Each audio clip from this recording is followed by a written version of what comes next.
You think a church is safe, sacred, peaceful, but in the darkness, these ancient buildings may hold something far more sinister than you'd ever expect.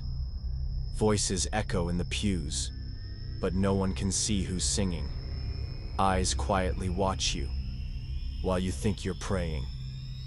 And there are churchgoers who do not welcome strangers.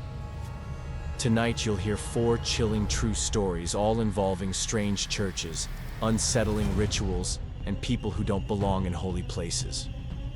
Turn off the lights, put on your headphones, and prepare to step into a place where faith may turn into a nightmare. Story 1. The Church with No Way Out. Back in high school, I was close with 2 friends, Jason and Brian. We grew up together and shared just about everything. After graduation, Jason moved to Lexington, South Carolina with his family. A while later, he invited Brian and me to visit for the weekend. One afternoon, bored of sitting around, we decided to explore the woods behind Jason's house. None of us expected what we were about to find. Lexington's forest was quiet and beautiful. Wind through the trees, golden light filtering through the leaves. We followed a small river just for fun until we realized we were completely lost. No cell signal, no road noise, just the sound of flowing water and rustling wind.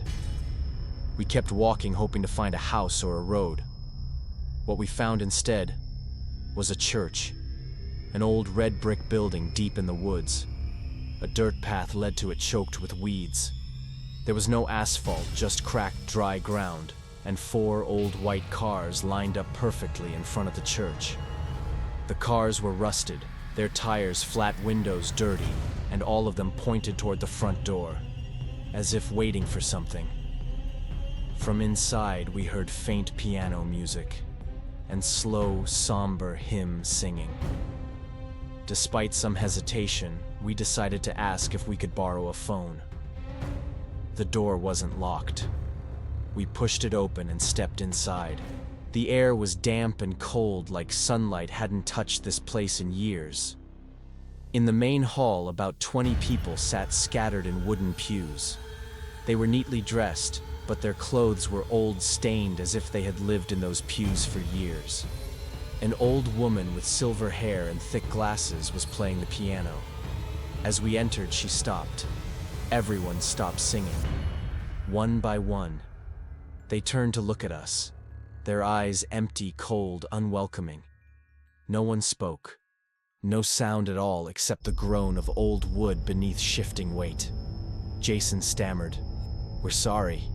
We just need to borrow a phone to call our parents." Silence. No one answered. No one moved. We slowly backed out and gently closed the door. As we turned down the dirt path, Brian whispered, "Did you notice? There were no crosses inside." We looked back. About 10 men, the same ones who had been seated, were now standing at the doorway, silently watching us. Not chasing, not yelling, just staring. We ran, didn't look back.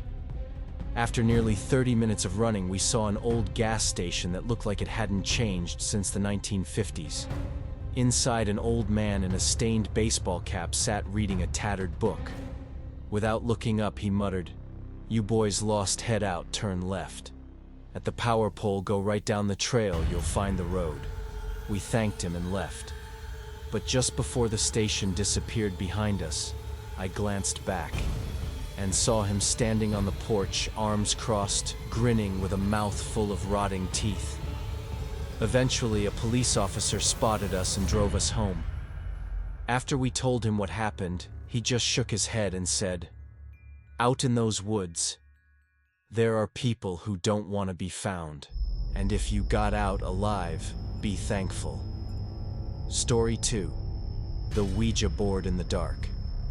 It was the fall of that year. We were all 19. Me, James, and Sean, always chasing thrills.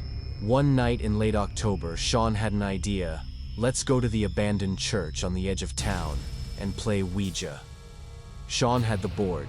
He also brought 3 candles for the atmosphere, he said. Around midnight, we arrived at the foot of the hill. The road was blocked, so we parked and hiked up. The moon was hidden by clouds, and the silence was thick. The wooden door groaned when we pushed it open, not locked. Inside, it was pitch black. Our flashlights barely illuminated graffiti-covered walls. The air stank of rotting wood and mold. We picked a spot near the center of the room and lit the 3 candles in a triangle. Sean placed the Ouija board in the middle, and we each put a finger on the planchette. "Is anyone here with us?" Sean asked. At first we laughed someone was probably messing around, but then the planchette moved. Letter by letter T, Ch, A. James chuckled nervously. "They. What's that supposed to mean?" Right then, a loud crack from the altar, like wood snapping. We whipped around, flashlights shaking. Nothing, just shadows. Nobody laughed after that. Then again, another noise. And this time, a rock the size of a golf ball landed directly on the Ouija board. It hit the board hard, scattering the planchette and nearly snuffing out the candles. We all jumped and screamed, scrambling to our feet. None of us had thrown it. It came from the dark. We bolted out of that church, candles burning, board abandoned. Back at the car, we sat in silence for nearly half an hour. Finally, Sean whispered, "I placed that board right in the middle of the candles. Who or what could have hit it dead on like that?" The next day, Sean and James returned to retrieve the board, but it was gone. The candles were still there, burned down, but untouched. Only one thing was certain: something was still watching. From the dark. Story 3. The Masked Man's Sermon. My girlfriend Marissa and I were scouting rural land in Warren County, Georgia, considering moving out of the city. It was a quiet weekday, the weather calm. While driving a back road, Marissa spotted a small church with over a dozen cars parked outside. "Looks like a service. Want to stop in?" I pulled in. The church was modest, old, but still functional. Inside, silence. No music, no sermon, no prayers. Just over 20 men sitting in the pews, all between their 30s and 50s. Not a single woman, except Marissa. We sat in the back, but almost immediately people began turning to look, one by one. Cold, expressionless stares. When one looked, the rest followed as if something was off. A man in a white porcelain mask stepped forward from where the pulpit would be. His voice was sharp. "Who invited you here?" I stood, trying to stay calm. We were passing through. Saw the cars and thought we could sit in. He cut me off. "Leave. Now." No one laughed. No one moved. Just eyes locked onto us. I grabbed Marissa's hand and we walked out fast. As I started the car, I glanced in the mirror. A gray van had started following us, not speeding, just staying close. We drove straight to the nearest sheriff's office. Only when we turned into the parking lot did the van roll past slowly and disappear. We never went back to Warren County, but to this day, I still wonder, who were they? What were they doing, and why? Did they all stare only at Marissa? Story 4. The Man at the End of the Hallway. I was 8 when this happened, a Cub Scout. We met weekly at a Catholic school gym near my house. It was always cheerful games, lessons, laughter, until one winter afternoon. A few days earlier, I went to Mass with my mom and older brother. We arrived late and sat in the back. During the service, I noticed a man leaning against the side wall, older, tall, not blinking. He stared straight at me. When I glanced his way, he smiled. Not a kind smile. A twisted one, trying to look playful, but it made my skin crawl. My mom noticed. She placed a hand on my shoulder and whispered, "Don't look at him." When I looked again, he was gone. But during communion, as I returned to my seat, he was there again. still smiling, still staring. Later that week, during a Cub Scout scavenger hunt, we were allowed to roam around kitchen hallways, even outside. I wandered off alone. In a narrow hallway near the cafeteria, I spotted a freezer, the kind that held popsicles and ice cream. Curious, I opened it. That's when a man's voice spoke beside me. I looked up. It was him. The same man from church. He stepped from the shadows, smiling that same awful smile.